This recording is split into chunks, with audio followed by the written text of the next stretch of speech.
deniers, people who believe climate change is not happening in any meaningful way, are sometimes painted in the media as fringe characters, as kooks.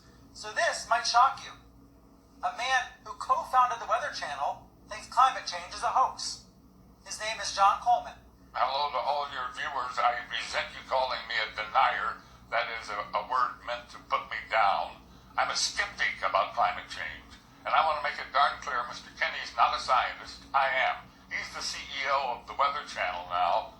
I was the founder of the Weather Channel, not the co-founder. And I'm glad you did, because I am addicted to the Weather Channel. I watch a lot of cable news. Now, hold on just a minute. I'm not done.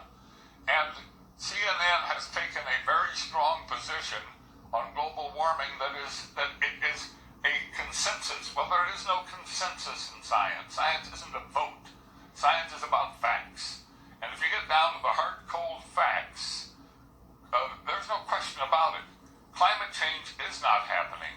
There is no significant man-made global warming now. There hasn't been any in the past, and there's no reason to expect any in the future.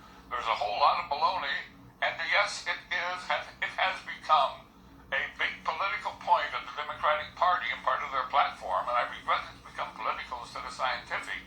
But the science is on my side. I don't think we're going to come to a conclusion about the topic right here. What I do wonder, I know though, is we're when not, you because see you wouldn't allow it to happen on CNN.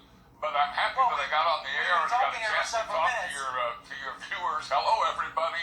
There is no global warming. What I do wonder is when you see the government, when you see NASA, when you see other institutions say that 97% of climate scientists agree, do you think they're making it up? What I don't understand is how you square that. Well, that's a manipulated figure, and let me explain it to you. The government puts out about $2.5 billion directly for climate research every year.